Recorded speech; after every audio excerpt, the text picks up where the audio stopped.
Hi, I'm Cynthia Schiller. Please like and subscribe where we help and heal one day at a time. We're going to talk about why it hurts so bad to go through these breakups. A lot of times it's kind of out of the blue or unexpected or so final that we aren't able to kind of wean ourselves off of it.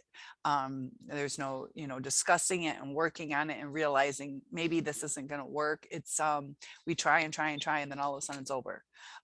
So during the love bombing stage, we're kind of conditioned to have this little safety net that we can rely on, and it becomes like a drug to us. There's been studies done that when we're falling in love with someone, it actually gives us the same kind of brain chemistry as if we were on cocaine. So the more that you fell in love with this person, the more level your brain is used to function, because it feels really good. And that's how a lot of addicts will get addicted to drugs, is it feels good. And they crave it, and now they need it. And a lot of times they kind of want more and more and more. But we get less and less and less. So it starts to give us like withdrawals. And it hurts so bad in the end, because we have developed like brain chemistry to where we are, in a sense, addicts to this person. It hurts because we're going through severe withdrawal. A lot of the symptoms are the same as an addict, a drug addict going through withdrawals. It physically changes us, it mentally changes us, our focus, everything's going on, because our brain is craving the oxytocin when you're close to somebody. We're thinking that we're having a real connection with them, and that gives us, little shots of that oxytocin, dopamine, serotonin. Everything's going great. And So physical touch can increase your oxytocin. Sex is also physical touch and a connection, you would hope. So we've been feeding our brains basically chemicals because of our interaction with the person we love. It's just something that happens when you fall in love with the person. So sometimes if you wonder, did my ex ever really love me?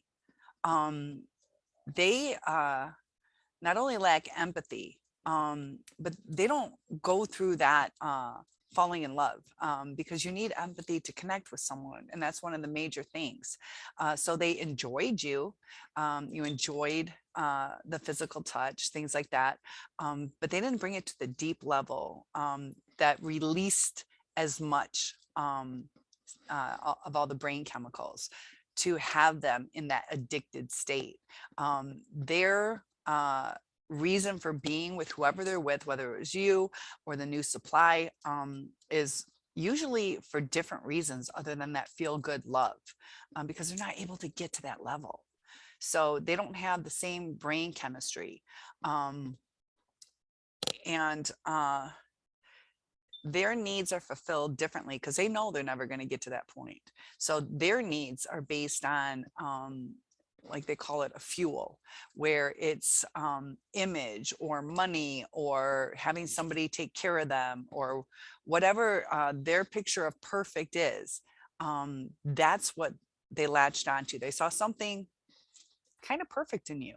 But unfortunately, once they realize that, they can't keep up this image, we start losing that oxytocin and everything going on in our brains. So we don't always think the right way. We kind of like lose control too. We get kind of obsessive, where we're like, please, please, please. It's almost like I need my fix. And our fix is just, say you love me or give me a cuddle, or there's nothing unhealthy with it saying, can you just sit on the couch with me? But when we're devalued, once we start getting into that devaluation stage, everything gets out of whack. Just like the drug addict, like they kind of hone in on things, and they just want to get back to what we expected, because we came to this safe spot, almost like knowing like this is great, like I want that cocaine feeling. Don't do cocaine, but we want that cocaine feeling. And we became accustomed to it. And there should be nothing unhealthy about loving somebody. Um, but it's unhealthy when it's intermittent. It's like, okay, I'm going to make you almost break down. Here's some love cocaine. And then we're like, okay, cool. And then they throw us off balance again. And then they just give us those little breadcrumbs. So we're always in that, like almost like a desperation mode. And it's a very unhealthy way to live. It kind of makes us crazy. It's like, we have all this love cocaine stored up and you're rationing it out to me, or you say you'll give it to me and then you take it away. And that's where the crazy making comes in, because we went into this relationship going, this is great love cocaine. It's always going to be there. And, you have your hard times and things like that you go through. But you try to achieve a healthy state. And the narcissist just kind of get a kick out of being that, drug supplier, where it's like, what are you gonna do for me now? Just like the suppliers, they can get people to do sexual favors. They can get them to do, they can rob banks or houses or whatever. The supplier knows, or the dealer knows, I can get you to do what I want. So they're not going to go, yeah, here you go. When they're like, man, I can go get them to, I don't know, steal some jewelry from a house. I can get like, that's kind of where the narcissist is like, what can I get them to do for me? And that is why they throw it off balance. And the pain we feel is due to the withdrawal of the chemicals in our brain. We start seeking it out. It's like we need it. And it takes time, just like, your drug addicts. Everybody's different. Uh, you know, um, it takes time. It takes time, but there is healing in it. And the ruminating, just like your drug addicts start thinking, man, that'd be nice to get a fix right now. We're kind of like that too. Like, yeah, that'd be really nice to just reach out. Should I break this no contact? But they always risk that hurt again. So it's just better to be in a healthy relationship where you know what to expect. Um, when you go into a relationship, you should know your safe spot. You shouldn't be this person who's in need. They turn us into something needy. And then because we're needy, they devalue us.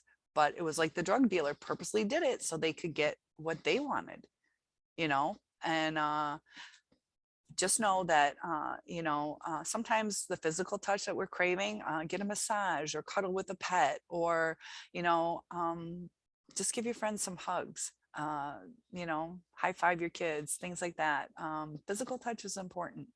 And please like and subscribe, and I'll see you in the next video.